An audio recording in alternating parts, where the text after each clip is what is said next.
Full video देखो, full marks पाओ। सबसे पहले क्वेश्चन ये है कि 12th क्लास का समकालीन विश्व में सुरक्षा, सुरक्षा किसे कहते हैं? सुरक्षा से अभिप्राय ये है खतरे से आजादी। कौन से खतरों से आजादी? खतरे तो बहुत सारे होते हैं, तो केंद्रीय मूल्य के खतरे, वे खतरे जो जीवन को क्या पहुंचाएं, एक तरीके से अपूर्ण क्षति पहुंचाएं अगर उनको क्या किया जाए, छीन लिया जाए तो, इसीलिए केंद्रीय मूल्य के खतरे। एक नंबर का क्वेश्चन आ सकता है, ध्यान रखना, ठीक है।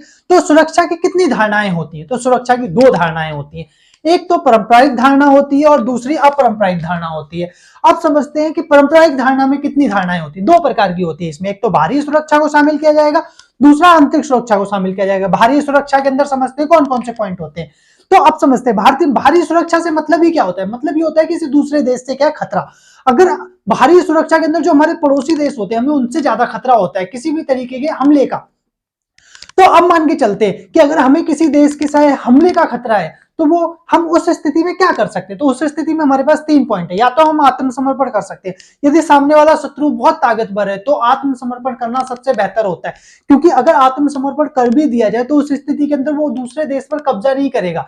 वो क्या है, अपना उसमें एक्सटेंशन, मतलब क्या बोलते हैं, इस तरीके से एक्सपेंस नहीं कर लेगा अपने देश में, उसे मिला नहीं लेगा। अर्थ में नहीं आ रहा। इसी तरीके से उस दौरान वो क्या करेगा, उसमें दूसरी सरकार को ही बैठा सकता है, पर लोग मरने से बच जाएंगे, देश सुरक्षित रह जाएगा।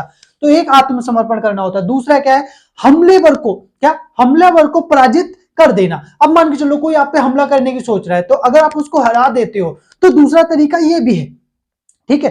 तो ही होंगे, या तो आप आत्मसमर्पण कर दो या सामने वाले को हरा दो युद्ध के अंदर। तीसरा क्या, अपरोध की स्थिति क्रिएट कर दो, सामने वाले को इतना डरा दो, इतना दिखाओ कि अगर तुमने मुझसे लड़ा, अरे समझ नहीं है, तो तुम खत्म हो, अरे समझ नहीं है। तो उस दौरान क्या है, उसे ये लगना चाहिए कि वाकई इस देश से लड़ेंगे तो हमारा क्या अस्तित्व खत्म हो सकता है, यानी कि उस दौरान क्या अपरोध की स्थिति क्रिएट हो जाएगी। तो उसी को क्या कहते हैं, अपरोध की स्थिति क्रिएट कर देना। रोक तथा संतुलन, सामने वाले को इस तरीके से भयभीत कर देना कि अगर इस देश से हमला किया तो उस दौरान क्या हो सकता है, हमारे देश का भी अंत हो सकता है। जैसे यूएसएसआर और क्या नाम है, यूएसए के बीच में जो शीत युद्ध के दौरान हुआ, दोनों को पता था कि अगर हमने पहला भी हमला किया तो भी वो हमें मारकर ही खत्म होगा। नेक्स्ट नंबर पे, एक तो ये तरीका है भारी सुरक्षा से बचने का। दूसरा है शक्ति संतुलन कर लेना।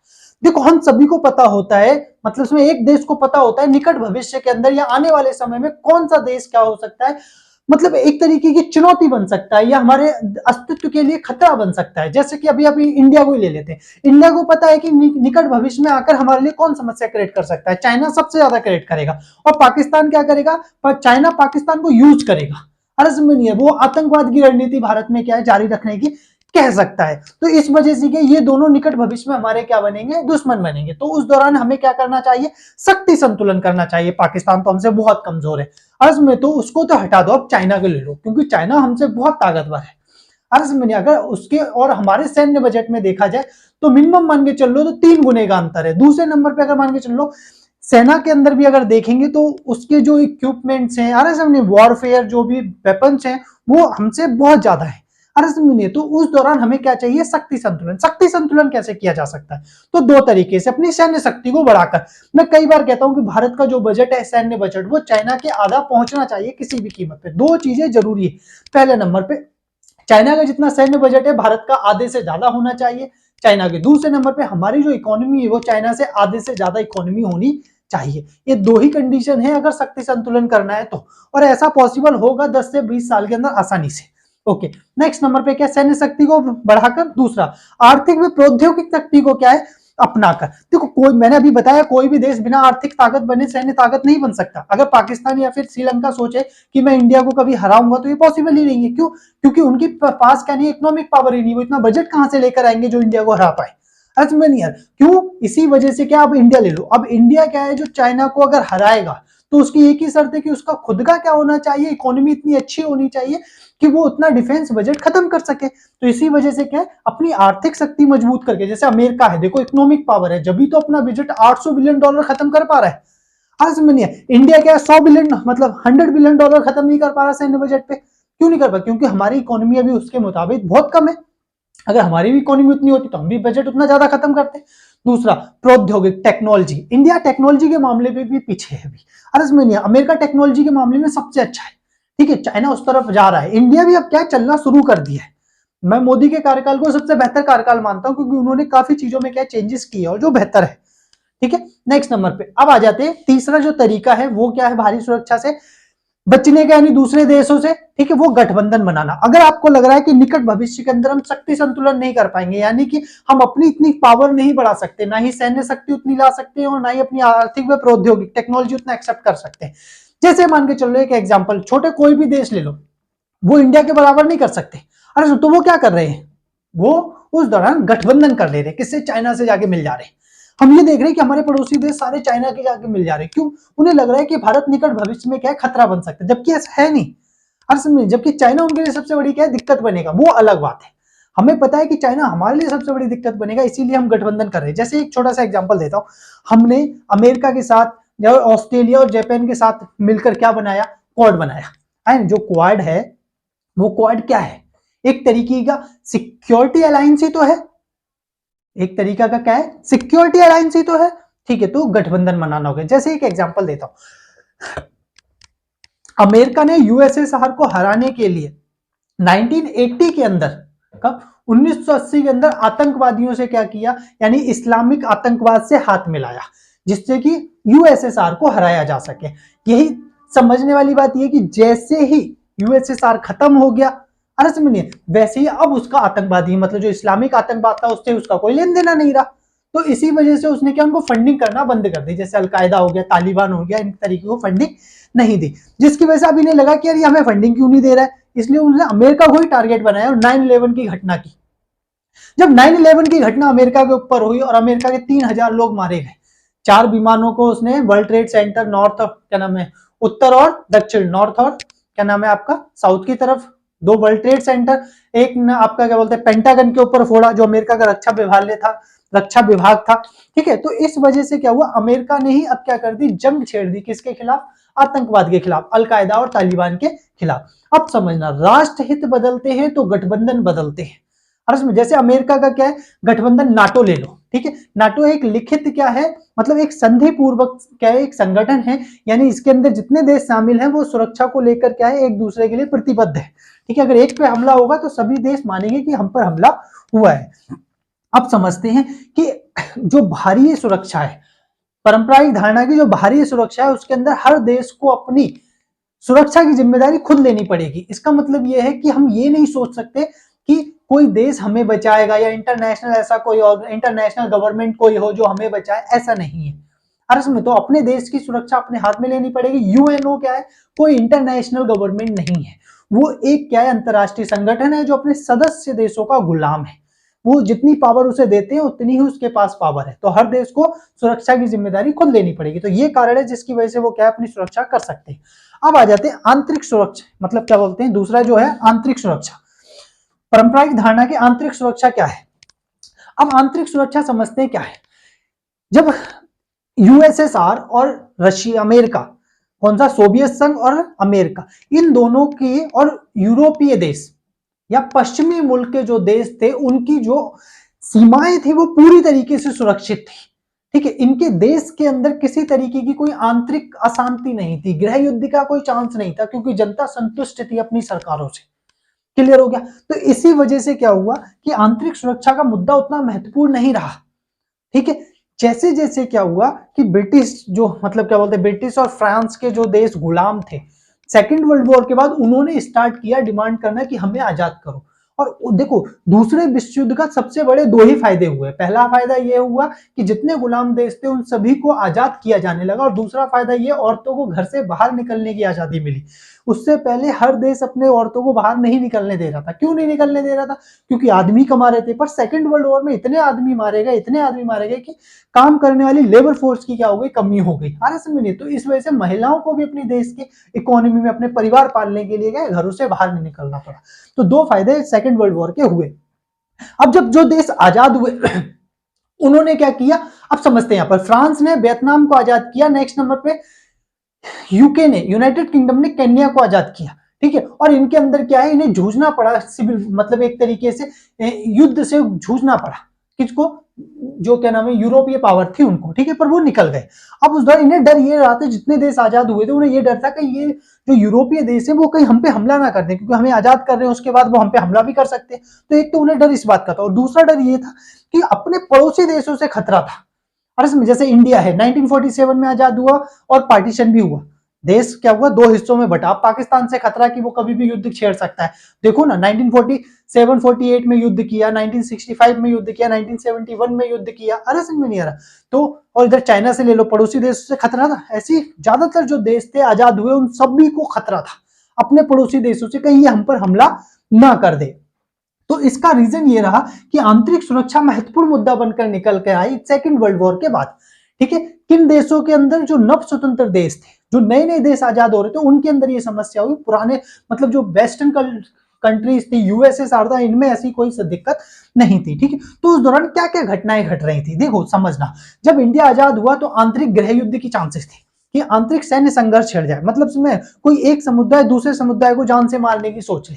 ठीक है, जैसे कि मान के चलो कोई धार्मिक युद्ध हो जाए, अर्ज में नहीं, यानी कि लोग एक धर्म के लोग दूसरे धर्म को मारने की सोच ले, या एक जाति के लोग दूसरे जाति को मारने की सोच ले, या रंग का आधार हो सकता है, जैसे दक्षिणी अफ्रीका में कलर के आधार पर क्या है मारकाट हुई, अर्ज में नहीं है, भेदभाव हुआ। इसी तरीके से मान के चलो हर देश में क्या ये चांसेस थे। दूसरा गृह युद्ध का चांस था, सिविल वॉर। सिविल वॉर क्या होता है, जब एक देश के अंदर क्या है लोग हथियार उठा लेते हैं और दूसरे लोगों को मारना शुरू कर देते हैं, तो सिविल वॉर छिड़ जाता है, या सरकार के खिलाफ हथियार उठा लेते हैं। अब समझना, अलगाववादी आंदोलन, अलगाववादी आंदोलन, अब इंडिया को ले लो, इंडिया में अलगाववादी आंदोलन कितने पनपे, जैसे जम्मू कश्मीर अलग होने की मांग करता रहा, और इसमें 2019 तक, अगर अभी मोदी गवर्नमेंट को देख लो, उन्होंने अगर ये हटाते नहीं, मतलब क्या बोलते हैं, ये जो स्पेशल स्टेट है आर्टिकल 370, तो उस दौरान क्या होता है, जम्मू कश्मीर अलग अलगाववाद के आंदोलन पर चल रहा था, नॉर्थ ईस्ट हमारा अलग चल रहा है। अभी देख लो मणिपुर में किस तरीके से हिंसा जारी है, अरे समझ में नहीं आ रहा। वो दो जो जातीय हैं, एथनिसिटी, वो आपस में क्या हो गए, भिड़ गए, एंटी वो कोकी और मैती, क्लियर, समुदाय। अब थोड़ा सा और समझते हैं। पंजाब अलग सेपरेशन की अलग मांग कर रहा था, ठीक है, 1985 से लेके 1999 तक वहां पर क्या है बड़ी अशांति फैली रही। ठीक है, तो ये क्या अलगाववाद के आंदोलन। नेक्स्ट नंबर पे, अब पड़ोसी देश अगर ऐसे अलगाव आंदोलन को हवा देने तो लगे, तो उस दौरान खतरा ये भी हो जाता है कि यार इस पड़ोसी देश को भी संभालना पड़ेगा। जैसे पाकिस्तान ने क्या है खालिस्तानियों को बड़े पैमाने पर वित्तीय मदद दी हर समय, और प्रशिक्षण दिया, अपने के यहाँ पर रुकने की जगह दी, तो ये क्या है एक तनाव के कारण भी बनते हैं। तो ये आंतरिक सुरक्षा के क्या है आपके खतरे हैं।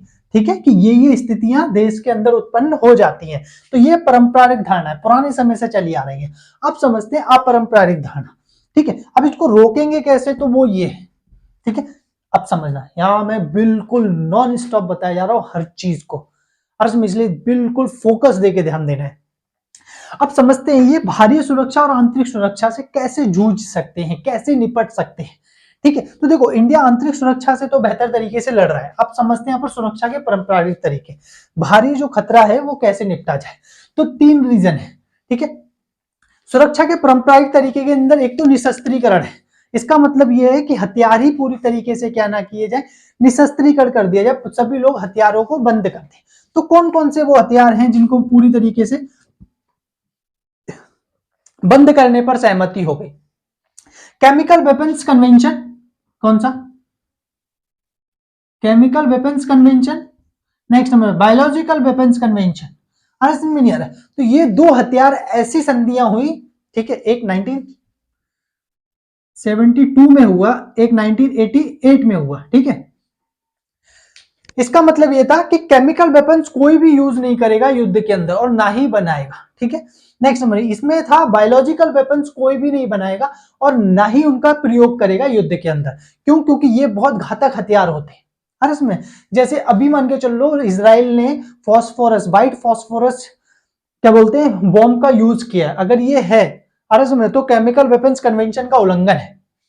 ओके, तो निशस्त्रीकरण ये किया गया, वे हथियार जो कि एक मतलब व्यवस्था को, एक पूरे मतलब क्या बोलते हैं देश को बर्बाद खत्म कर सकते हैं, तो ऐसे हथियारों को ना यूज किया जाए। अब आ जाओ अस्त्र नियंत्रण, वे हथियार जिनको आप छोड़ना नहीं चाहते, में नहीं है, उनको आप कहते हो नहीं सुरक्षा के लिए यार ये तो बहुत जरूरी है हमारे, तो उस दौरान क्या है वो आपके क्या कहलाएंगे, अस्त्र नियंत्रण कहलाएंगे। इसका मतलब ये हुआ इसके अंदर परमाणु हथियार आ जाएंगे। परमाणु हथियार, महाशक्तियां जो थी वो परमाणु हथियार के क्या ऑप्शन को नहीं छोड़ना चाहती थी। उन्हें लगता था कि यार इससे क्या है हम सुरक्षित है, हमें डर नहीं है किसी भी तरीके का युद्ध होने का। और इसमें तो उन्होंने ये परमाणु हथियार को पूरी तरीके से क्या है, निशस्त्रीकरण पर ध्यान न देकर अस्त्र नियंत्रण की बात की यहाँ पर। तो यहाँ पर अस्त्र नियंत्रण कैसे किए गए तो समझते हैं। नेक्स्ट नंबर पे 1963, इसका मतलब है अन्य देशों को क्या है, हथियार प्राप्त करने से रोको, जिसकी वजह से और ज्यादा कंपटीशन ना क्रिएट हो। 1968, ठीक है, सीमित परमाणु परीक्षण संधि, इसके अंदर से 5 देश, सॉरी इसके अंदर क्या बोलते हैं, सीमित परमाणु, सीमित परमाणु परीक्षण संधि 1963, जिसके तहत कहा गया ना तो वायुमंडल में, ना ही अंतरिक्ष में, अर्थ में नहीं, और क्या कहां का, ना ही पानी के अंदर यानी समुद्र के अंदर, इन जगह परमाणु परीक्षण नहीं कर सकते। 1963 भारत ने भी इस टाइम पर मतलब इस पे हस्ताक्षर किया, ठीक है। अब आ जाओ उसके बाद 1968 सेकंड जो हुआ वो कौन सा था, 1968 का था। 1968 के तहत क्या कहा था, इसके तहत एनपीटी बोलते हैं, नॉन प्रोलिफिकेशन ट्रीटी, परमाणु अप्रसारण संधि। इसके अंदर 5 देशों को छोड़कर जिन्होंने 1 जनवरी 1967 तक परमाणु हथियार बना लिए थे, वो तो परमाणु हथियार रख सकते हैं, अन्य देश कोई भी परमाणु हथियार नहीं बनाएगा। इसके तहत किस किसने परमाणु हथियार बना लिए थे, अमेरिका ने बना लिया था 1945 के अंदर। दूसरे नंबर पे क्या नाम, यूएसएसआर ने 1949 के अंदर परमाणु हथियार बना लिया था। नेक्स्ट नंबर पे ब्रिटेन ने 1954 के अंदर परमाणु हथियार बना लिया था, फ्रांस ने 1960 में परमाणु हथियार बना लिया था, चाइना ने क्या बोलते हैं 1964 में परमाणु हथियार बना लिया था। इस तरीके से ये 5 देश परमाणु हथियार बना चुके थे। अब इनको परमाणु हथियार रखने की इजाजत थी, बाकी कोई भी देश परमाणु हथियार नहीं रख सकता। इसका परिणाम ये हुआ कि इंडिया, पाकिस्तान यानी भारत, पाकिस्तान और इजराइल ने परमाणु इस संधि पर हस्ताक्षर करने से मना कर दिया। उन्होंने कहा भेदभाव पूर्वक संधि है, भाई तुम लोग करो तो पूरी तरीके से निशस्त्रीकरण करो, तुम लोग भी क्या कोई भी परमाणु हथियार ना रखो, वरना हम तो रखेंगे। अरे में ओके। फिर उसके बाद कौन कौन सी संधियां हुई समझना, ठीक है। उसके बाद साल्टा 1 हुआ, साल्टा 1, साल्टा 2, स्टार्ट 1, स्टार्ट 1, स्टार्ट 2, ठीक है। फिर उसके बाद आपका जो हुआ सीटीबीटी हुआ, ठीक है, यानी कि जो 1968 की संधि को 1995 में अनिश्चित काल के लिए बढ़ा दिया गया कि कोई परमाणु हथियार नहीं प्राप्त कर सकता, ठीक है। तो ये क्या थे आपके अस्त्र नियंत्रण के। और एंटी बैलिस्टिक मिसाइल ट्रीटी, क्या anti ballistic missile treaty, ABM. ABM का मतलब ये कोई भी देश एंटी बैलिस्टिक मिसाइल ट्रीटी को क्या, एंटी बैलिस्टिक मिसाइलों को अपने रक्षा कवच के रूप में यूज नहीं करेगा। इस संधि का जो हस्ताक्षर हुए थे 1972 में हुए थे, समझ में नहीं, कब 1972, क्लियर है। नेक्स्ट नंबर, इसी समय साल्टा 1 भी चल रहा था, कोई भी बैलिस्टिक मिसाइलों को क्या नहीं करेगा, रक्षा कवच के रूप में यूज नहीं करेगा। अरे इसमें क्योंकि अगर धोखे में ही कोई मान के चलो परमाणु हथियार चला देता है, ठीक है, जैसे मैं एक छोटा सा एग्जांपल देता हूँ, मैं एक सैनिक हूँ, अरे इसमें नहीं और बिल्कुल मेरे हाथ में कंट्रोल है, मैं उस ओहदे तक पहुंच गया, मेरे हाथ में कंट्रोल है। उस दौरान क्या मैंने देखा कि यार क्या होगा, ज्यादा ज्यादा मुझे मार दिया जाएगा, फांसी पे चढ़ा दे, चल जाएगा, अरे सुनिए वो क्या करे, परमाणु हथियार यूज कर ले, अरे सुनिए दूसरे देश पे छोड़ दे। अब दूसरा देश तो कैसे जान पाएगा कि यार ये धोखा हुआ है, वो भी क्या करेगा, परमाणु युद्ध छेड़ देगा। तो इसीलिए क्या कोई भी बैलिस्टिक मिसाइल को रक्षा कवच के रूप में यूज नहीं करेगा, लिमिटेड क्या बैलिस्टिक मिसाइलें यूज करेगा, ठीक है। दो मतलब स्क्वाड्रन एक के अंदर 100 क्या बैलिस्टिक मिसाइलें थी बस। अब आ जाओ भाई क्या साल्टा 1, साल्टा 2, इसके अंदर क्या था कि जो मिडिल रेंज की जो मिसाइलें थी उनको क्या कर देना, खत्म कर देने का, उनकी क्या जरूरत है, हम बहुत दूर है। अरे समय अब छोटे छोटे देशों पे तो परमाणु हथियार नहीं फोड़ेंगे ना, छोटे छोटे देशों पे तो मिसाइल नहीं छोड़ेंगे। तो ये रीजन से क्या साल्टा 1 हुआ, साल्टा 2, स्टार्ट 1, स्टार्ट 3, इसमें यही था परमाणु हथियारों को कम करना धीरे धीरे। अरे समझ यार आप अंदाजा लगा लो 1980 तक, कब तक, 1980 तक यूएसएसआर के पास 35,000 परमाणु हथियार थे। कितना, 35,000। यूएसए के पास 30,000 थे। अब कितने हैं इनके पास, अब 5 या 6,000 है, जो यूज करने लायक है वो 1000 है। समझ में नहीं, इतना ये लोग कम लेकर आ गए। तो ये आपका क्या है, अस्त्र नियंत्रण। अब विश्वास की बहाली, दो चीजें हो गई, एक तो हथियार ये बिल्कुल जो यूज नहीं करेंगे, वो एक वो जिससे नियंत्रण के रूप में, अस्त्र नियंत्रण के रूप में यूज किया जाए। थर्ड नंबर पे क्या है, विश्वास की बहाली, यानी पड़ोसी देश को ये बताना। देखो अगर मान के चलो हमें नहीं पता होगा कि पड़ोसी देश क्या कर रहा है, तो हमें डर हो सकता है कि सामने वाला क्या पता युद्ध की क्या कर रहा हो, तैयारी कर रहा हो। तो इसी वजह से क्या है, हमें यहाँ पर खतरा ये रहता है कि यार सब, जैसे अब चाइना है, क्या पता युद्ध की तैयारी कर रहा हो, तो चाइना हमें पूरी इंफॉर्मेशन देगा कि हमारी कितनी मिलिट्री है और ये मिलिट्री कहाँ कहाँ तैनात है, जिससे हमें एश्योर हो सके कि यार ये हमले की क्या नहीं कर रहा, तैयारी नहीं कर रहा। और इसी तरीके से हम भी उसको इन्फॉर्मेशन दें कि हमारी सेना यहाँ यहाँ इतनी तैनात है, ठीक है, जिससे उससे भरोसा हो सके कि इंडिया क्या किसी तरीके से हम पे कोई हमले की क्या उम्मीद मतलब आशंका नहीं है, ठीक है। तो ये क्या विश्वास की बहाली होती है, जिससे क्या है दोनों देशों के बीच में भरोसा बन सके और युद्ध के खतरे को कम किया जा सके। ये सुरक्षा के पारंपरिक तरीके। अच्छा, तो समझते हैं यहाँ पर जो केमिकल वेपन्स कन्वेंशन हुआ 1992 में हुआ, जबकि बायोलॉजिकल वेपन्स जो कन्वेंशन हुआ था वो 1972 के अंदर हुआ था। अब समझते हैं कि अपारंपरिक धारणा। अपारंपरिक धारणा से पहले पारंपरिक धारणा के अंदर युद्ध समझ लेते हैं। युद्ध जो होना चाहिए वो न्यायसंगत युद्ध होना चाहिए। इसका मतलब यह है हिंसा का उतना ही इस्तेमाल करना चाहिए जितना आवश्यक हो, और वो भी क्या अंतिम अवसर पे यूज करना चाहिए, यानी कि जब सभी अवसर समाप्त हो गए हो, मतलब सभी जब क्या है एक ऑप्शन जो है वो खत्म हो गए हो, बंद हो गए हो, तभी क्या है युद्ध का सहारा लेना चाहिए। 3 लोगों को क्या है कभी नहीं मारना चाहिए, उनके खिलाफ हिंसा प्रयोग नहीं करनी चाहिए। पहला, संघर्ष विमुख शत्रु। दूसरे नंबर पे मतलब जो आत्मसमर्पण किया हो उसको अरसमनीय, और जिसके पास हथियार ना हो, इन 3 को युद्ध में नहीं मारना चाहिए। नेक्स्ट नंबर पे युद्ध का प्रयोग 2 ही स्तर पे किया जा सकता है। पहले नंबर पे आत्मरक्षा के लिए, जब मान के चलो सेल्फ डिफेंस है, जब आपको लग ही रहा है कि हम मर ही रहे हैं, तो सेल्फ डिफेंस में आप आत्मरक्षा के लिए युद्ध शुरू कर सकते हो, जैसे इसराइल ने किया। इसराइल ने हमास ने जब 7 अक्टूबर को उसके ऊपर हमला किया तो उसने उसके खिलाफ सेल्फ डिफेंस कहकर युद्ध की शुरुआत कर दी। दूसरे नंबर पे जो है वो ये, जब किसी दूसरे व्यक्ति को अर्ज में नहीं है बचाना हो, इसका मतलब ये है जब कोई देश के ऊपर इतने अत्याचार हो रहे हो या कोई व्यक्ति के ऊपर, तो उस दौरान आप युद्ध छेड़ सकते हैं बचाने के लिए। तो ये वजह होनी चाहिए, ठीक है, हथियार मतलब युद्ध शुरू करने की। क्लियर है? और वो भी लिमिटेड रिसोर्सेज का प्रयोग करना, इतना नहीं कि घटना छोटी सी हुई और तुमने पूरा ही उसको खत्म कर दिया। अर्ज में नहीं आ रहा। जैसे इसराइल है, इसराइल बड़े पैमाने पर हिंसा का इस समय प्रयोग कर रहा है, इसमें कोई डाउट नहीं है। और इसमें 7 अक्टूबर का बहाना लेके, पर एक चीज ये भी माननी पड़ेगी कि हमास के तरफ के जो मतलब गाजा है, अर्ज में नहीं है, वहां के लोग इसराइल का तो विरोध कर रहे हैं, पर वहां की जो हमास है उसका विरोध क्यों नहीं कर रही? देखो कितने लोग मारे गए, 28,000 लोग मारे गए। लोग कह रहे हैं कि ये गलत है, अर्ज में नहीं है, देखो इसराइल हिंसा कर रहा है। मैं कह रहा हूँ कि ये हमास जो है उसको इन्हीं के लोग क्यों नहीं उखाड़ फेंक देते? मतलब सुनने, इसका मतलब ये है कि जो वहां के लोग है वही हमास को पकड़ा दे कि हटा यार, निकाल इसको, इनकी वजह से हम मर रहे। इतने लोग तो अगर वो पता है गांधी जी का फॉर्मूला यूज कर लीजिए, जब तुम ताकतवर नहीं हो तो अहिंसावादी बनो। अगर आप ताकतवर नहीं है तो अहिंसावादी बनो, अगर ताकतवर है तो हिंसावादी बनो। अरे तो हिंसा करो, गलत नहीं है। अमेरिका हिंसा करेगा, बिल्कुल जायज है। अब वो अगर मान के चलो गांधीवादी बनता है तो गलत है, पर एक कमजोर देश अगर क्या है मतलब क्या बोलते हैं युद्ध को अपनाएगा तो वो मारा ही जाएगा। समझ में आया नहीं? तो एक छोटा सा इसमें एग्जांपल बेस्ट यही है कि अगर वो गांधीवादी बनकर निकल जाते कहां पर, इसराइल की तरफ, का मार दो, अरज में नहीं है, तो 28,000 शायद मरते भी नहीं और उनका देश को मान्यता भी मिल जाती। इस फॉर्मूले को छोड़ के उसने 28,000 पूरा गाजा बर्बाद करवा दिया, अरज में नहीं, और उसके बाद भी मिलेगा क्या ठहंगा? इसराइल कुछ नहीं देने वाला। समझ में नहीं? उल्टा हमास को ढूंढ ढूंढ के और मार रहा है। आगे देखते हैं। तो भाई अब अपरंपरारिक धारणा समझते हैं। अपरंपरारिक धारणा वह धारणा होती है जो लंबे समय से क्या ना चली हो, अभी हाल फिलहाल में ही जो क्या खतरे सामने आए हो। वो खतरे कौन से हैं? ये 5 खतरे हैं जो हाल फिलहाल में ही निकलकर सामने आए हैं। जैसे आतंकवाद है। आतंकवाद कोई बड़े पुराने समय से नहीं चला आ रहा है, ये 1980 से ही शुरुआत हुआ, अमेरिका ने फंडिंग करके इसको खड़ा किया था।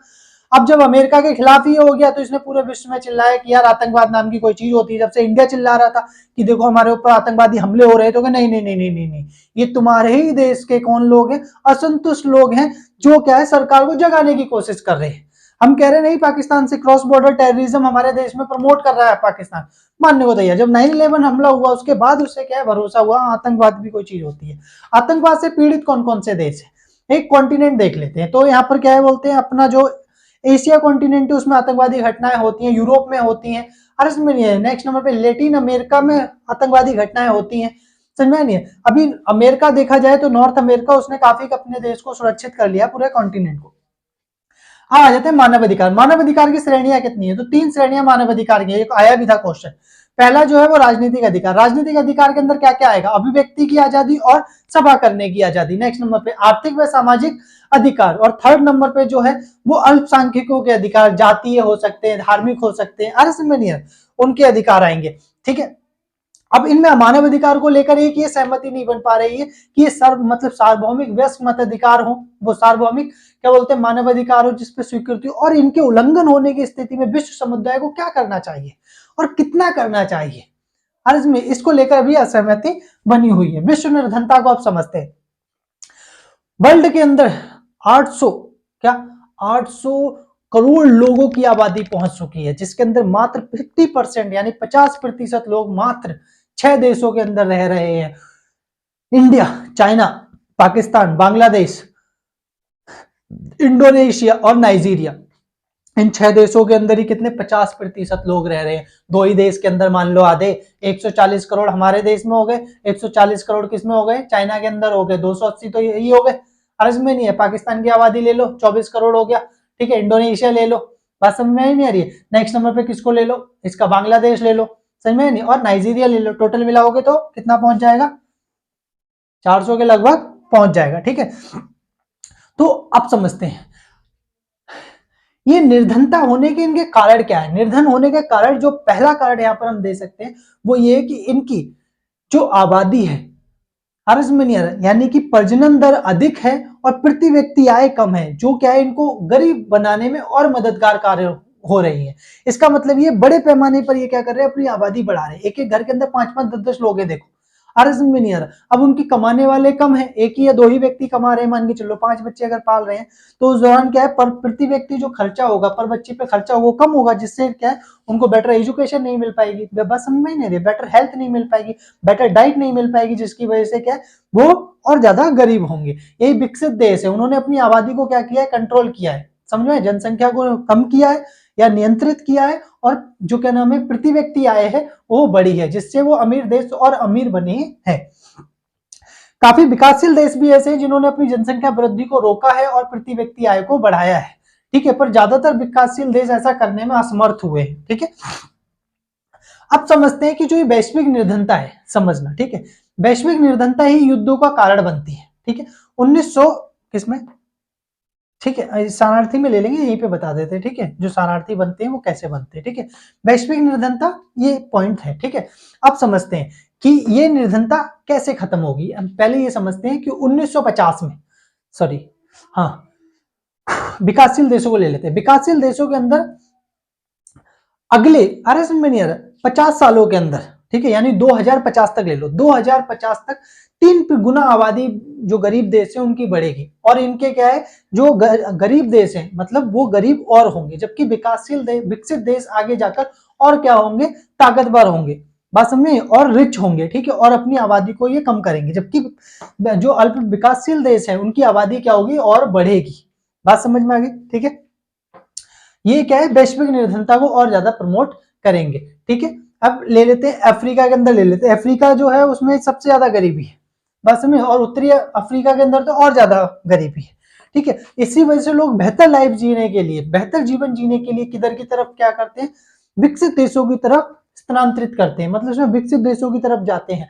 अब यहाँ पर समझते हैं शरणार्थी और अप्रवासी। अप्रवासी वो होते हैं जो अपनी स्व इच्छा से देश को छोड़ते हैं, और शरणार्थी वे होते हैं जो मजबूरन अपने देश को छोड़ते हैं। जैसे कि मान के चलो राजनीतिक उत्पीड़न हो रहा है, कोई एक ऐसा देश में पार्टी आ गई जो कि अल्पसंख्यक लोगों को कुछ मतलब मार रही है, हर में नहीं जान से मार रही है, तो वो मजबूरन देश छोड़ रहे हैं। जैसे एग्जांपल ले लो किसका, म्यांमार का। म्यांमार के अंदर सेना का शासन आ गया और वो क्या कर रही है, रोहिंग्या मुसलमानों को मार रही है, तो मुसलमान मजबूरन देश छोड़कर कहाँ जा रहे हैं, बांग्लादेश में घुस रहे हैं और इंडिया में घुस रहे हैं।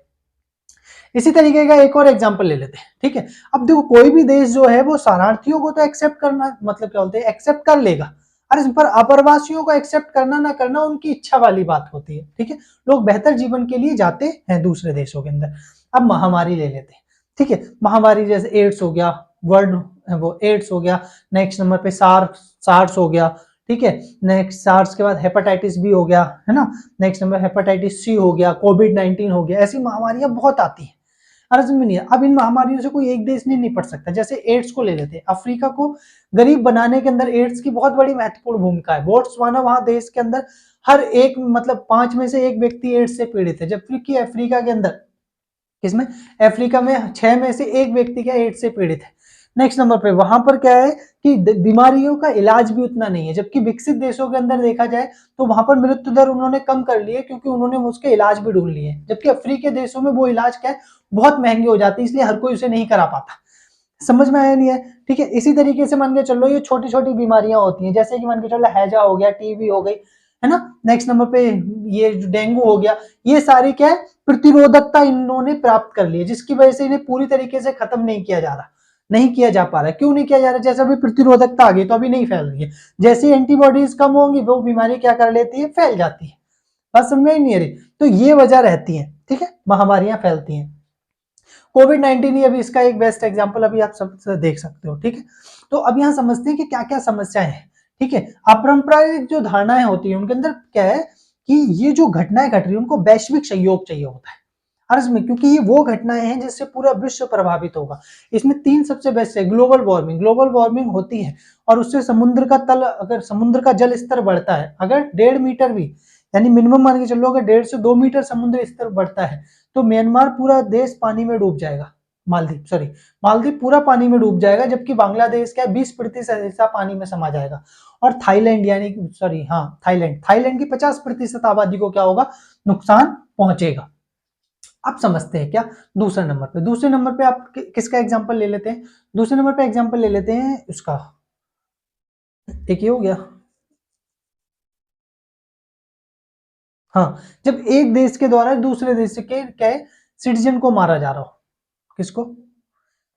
आंतरिक रूप से विस्थापन जन भी इसमें लेते हैं। आंतरिक रूप से विस्थापन जन से अभिप्राय है जब एक देश के लोग अपने क्या है पुराने समय से रह रहे घरों को, अरे समझ नहीं आ रहा, पीढ़ियों से रह रहे क्या जगहों को छोड़कर अपने देश की सीमा के अंदर ही दूसरी जगह जाके बसते हैं, मजबूर होते हैं बसने के लिए, तो वो आंतरिक रूप से विस्थापन जल कहलाते हैं। जैसे एक एग्जाम्पल इसके अंदर हम लेना चाहेंगे किसका, कश्मीरी पंडितों का। कश्मीरी पंडितों को कश्मीर छोड़कर किधर, दिल्ली में आना पड़ा, ठीक है। 1989 से लेकर 1992 तक के बीच में करीबन 6 लाख कश्मीरी पंडितों ने कश्मीर घाटी को छोड़कर नई दिल्ली की तरफ आकर बसे, ठीक है। तो ये चीजें, ओके ना, तो ये अपरंपरारिक धारणा के विषय हो जाते हैं। देखो अपरंपरारिक धारणा में हर विषय को नहीं शामिल कर सकते, क्योंकि अगर हर विषय को शामिल करेंगे तो उस दौरान क्या हो जाएगा, सहमति बनना बहुत मुश्किल हो जाएगी कि क्या किस विषय को शामिल किया जाए। इसलिए उन्हीं पर क्या है, उन्हीं विषयों को शामिल किया जाता है जिसमें क्या है व्यापक पैमाने पर सहमति हो कि हाँ इससे क्या है सुरक्षा को खतरा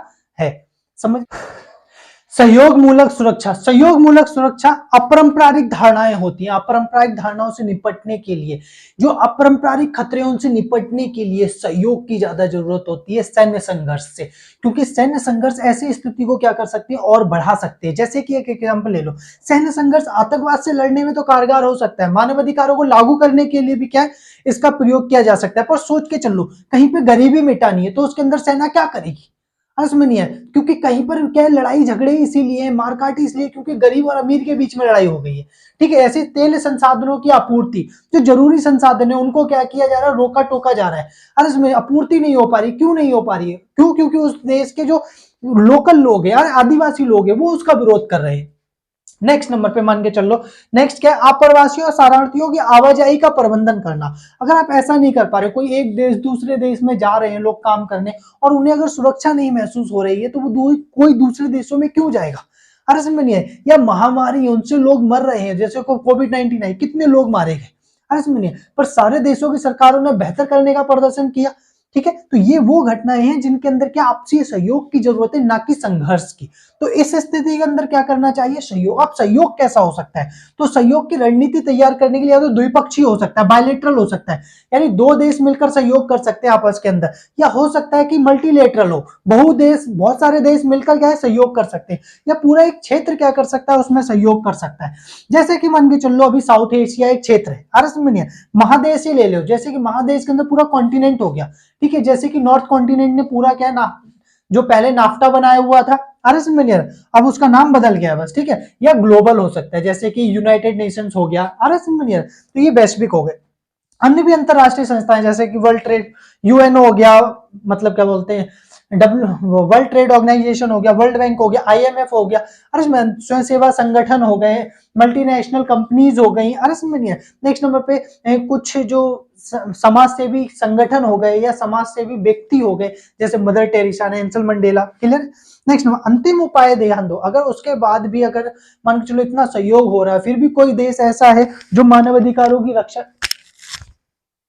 हाँ, कोई देश ऐसा है जो मानवाधिकारों की रक्षा नहीं कर पा रहा है या जानबूझ के क्या है मानवाधिकारों का उल्लंघन कर रहा है और बड़े पैमाने पर वो क्या कर रहा है, लोगों को मार रहा है या गरीबी से क्या है, गरीबी में लोगों की मदद नहीं कर रहा, गरीब है और वहां पर क्या है अनाज नहीं बेच रहा और वो लोग भूख के मारे मारे जा रहे हैं, या महामारी के कारण जैसे कोविड आया, अरे समय कोई देश की सरकार उन्हें बचाए ना, उन्हें हेल्थ फैसिलिटी ना दे, मरने दे ऐसे ही, या प्राकृतिक आपदा जैसे भूकंप आ जाए कहीं पर, अरे समझ नहीं, कहीं सुनामी आ जाए और वहां की सरकार उन्हें उनकी हालत पे ही छोड़ दे, तो उस दौरान क्या है सारे देश मिलकर उसमें बल प्रयोग करें आए इसमें और उसे बताएं अपने नागरिकों की रक्षा करे, वरना क्या है देश के में उस सरकार को हटाकर दूसरी सरकार बैठाई जाएगी। इस तरीके की एक्टिविटीज को जो है उसी को कहते हैं अंतिम उपाय, ठीक है। ये सहयोग मूलक सुरक्षा, पर ध्यान रखना जब सहयोग मूलक सुरक्षा का मतलब उपाय किया जा रहा हो तो उस दौरान ऐसा ना हो पर्टिकुलरली किसी एक संगठन के कहने पर या किसी एक देश के कहने पर ऐसा किया जाए, वो क्या अंतरराष्ट्रीय सहमति होनी चाहिए, सभी को ऐसा लगे कि हाँ ये जरूरी है, तो उस स्थिति के अंदर क्या है बल प्रयोग किया जाना चाहिए। इसलिए इसका लास्ट क्वेश्चन है भारत को क्या क्या सुरक्षा की क्या है वो जरूरतें हैं, तो भारत की अगर पूरी सुरक्षा की बात की जाए तो 4 ही बिंदु हैं जो भारत की सुरक्षा की रणनीति के लिए जरूरी है। पहला, सैन्य क्षमता को मजबूत करना, क्योंकि निकट भविष्य में भी और आगे भविष्य में भी और वर्तमान में भी पाकिस्तान और चीन से हमें बड़ा खतरा है, अर्ज में नहीं है, क्योंकि एक तो चीन विश्व की महाशक्ति है, मतलब बन रही है एशिया में तो है, अर्ज में नहीं है, अगर भारत से उसका बजट 3 गुना है तो फिर बेसिकली माना जाएगा, ठीक है, भले हम ना माने, राष्ट्रवादियों को कितना ही कहते हैं अरे हम तो बहुत ताकतवर है, पर वास्तविकता क्या है उसको एक्सेप्ट करना चाहिए, ठीक है। इसका मतलब ये है कि हमें उससे खतरा है। नेक्स्ट नंबर पे पाकिस्तान से तो हमें खतरा रहता ही है, में तो उस दौरान हमें क्या करना पड़ेगा, सैन्य क्षमता को मजबूत करना पड़ेगा, इसी वजह से हम अपना सैन्य बजट बढ़ाते जा रहे हैं। अभी हमारा जो सैन्य बजट है वो 6 लाख और 12 हजार करोड़ के लगभग पहुंच गया है, समझ में आ रहा नहीं आ रहा, तो अब अंदाज लगो जब सैन्य बजट हमें बढ़ाता रहना है, ठीक है, एक तो ये हो जाएगा जिससे हमारी सीमाएं सुरक्षित हो सके, पहला रीजन तो ये है। दूसरा क्या है सुरक्षा के लिए जरूरी, वो ये है कि अंतरराष्ट्रीय जो संस्थाएं हैं, अरे सुनिए अपनी क्या है ध्यान देना, अपनी सुरक्षा हितों को बचाने के लिए हम चाहते हैं कि अंतरराष्ट्रीय कायदे अंतरराष्ट्रीय संस्थाएं मजबूत हो, क्यों, क्योंकि भारत सॉफ्ट पावर है, अर्ज वो बल प्रयोग नहीं कर सकता दूसरे देशों पर, ऐसा नहीं कर नहीं सकते, इसका कारण अगर हम बल प्रयोग करेंगे तो ताकतवर देश है वो सोचेगा इंडिया क्या कर रहा है एग्रेशन दिखा रहा है, अर्ज में तो वो भी फिर वो उसी तरीके की रणनीति अपनाएंगे जो हमारे लिए भी ठीक नहीं है। हम ये चाहते हैं कि चुपचाप सीधे अपने आप को ताकतवर बनाए, जब ताकतवर बन जाए उसके बाद फिर एग्रेशन दिखा सकते हैं, जैसे अमेरिका देखो पहले एग्रेशन नहीं दिखाता था, अरे जब वो विश्व की महाशक्ति बना तब उसने एग्रेशन दिखाना शुरू किया, ठीक है, तो ये चीजें होती हैं, इसीलिए अंतरराष्ट्रीय कायदों के अनुसार चलेंगे, संस्थाएं मजबूत रखेंगे तो हम किसी पे भी बता सकते हैं कि ये गलत है इस संस्था के थ्रू, अर्ज यूएनओ ले लो, वर्ल्ड ट्रेड ऑर्गेनाइजेशन ले लो, IMF ले लो, वर्ल्ड बैंक ले लो, इस तरीके की संस्थाओं को हम चाहते हैं वो मजबूत हो, कायदों के अनुसार ही सारे देश चले। नेक्स्ट नंबर पे, ठीक है, जिससे हमारे इंटरनेट, अभी देखो हम इंटरनेशनली हमारी कितनी वैल्यू है, क्यों है, क्योंकि हम किसके अंतरराष्ट्रीय संस्थाओं को मजबूत करने पर ध्यान दे रहे हैं, और अमेरिका को बड़ा अच्छा लगता है, क्योंकि अमेरिका जानता है अगर इंटरनेशनल जो ऑर्गेनाइजेशन उनके थ्रू चलेगा इसका मतलब ये बंदा हमारे अनुसार चल रहा है, अर्ज में वो ऐसा मानता है, ठीक है। नेक्स्ट नंबर पे, थर्ड नंबर पे क्या, देश की अंदरूनी जो सुरक्षाएं हैं उन समस्याओं से निपटना, देश की अंदरूनी सुरक्षाओं में क्या क्या है, जैसे जम्मू कश्मीर में क्या है अलगाववाद की भावना रही, अर्ज में 370 हटा दिया गया, एक वो समस्या, नॉर्थ ईस्ट के अंदर जो हमारा है जो पूर्व उत्तर है उसके अंदर भी आप देखोगे तो काफी सारे क्या संगठन है जो अलगाववाद की भावना पनपे लिए हिंसा कर रहे हैं। नेक्स्ट नंबर पे किधर की तरफ ले लो, खालिस्तान का विवाद अभी भी देखो चल ही रहा है, अर्ज में नहीं आ रहा, दूसरे देशों से लोग एजेंडा चलाए जा रहे हैं अपना, ठीक है, तो ये क्या है अंदरूनी सुरक्षा को मजबूत रखने के लिए क्या है तैयारी रखना, ठीक है। और नेक्स्ट चौथा जो है वो अर्थव्यवस्था का इस तरीके से विकास करना जिससे कि सारे लोग क्या है गरीबी रेखा से बाहर आए, ऐसा ना हो कि देश तो विकसित हो जाए पर अमीर बहुत अमीर हो जाए और गरीब बहुत गरीब हो जाए, इसका मतलब ये है कि जब विकास हो अर्थव्यवस्था का तो उसमें हर किसी तबके के हर किसी वर्ग के व्यक्ति को लाभ होना चाहिए। अगर देखा जाए तो भारत इसमें क्या पूरी तरीके से सक्सेस नहीं रहा है, क्योंकि भारत के अंदर असमानता बड़ी है, अर्ज में नहीं है, गरीब और अमीर के बीच में क्या काफी बड़ा अंतर पाया जाने लगा है, और अगर सरकार इस पे अच्छा ध्यान नहीं देती तो धीरे धीरे अंतर ये बढ़ ही सकता है, ठीक है, तो ये समस्याएं क्या है जो है भारत की रणनीति है सुरक्षा के लिए, ये रणनीतियां भारत अपनाएगा। इसमें यही है लेसन में, और ये लेसन इसी के साथ खत्म। बाय।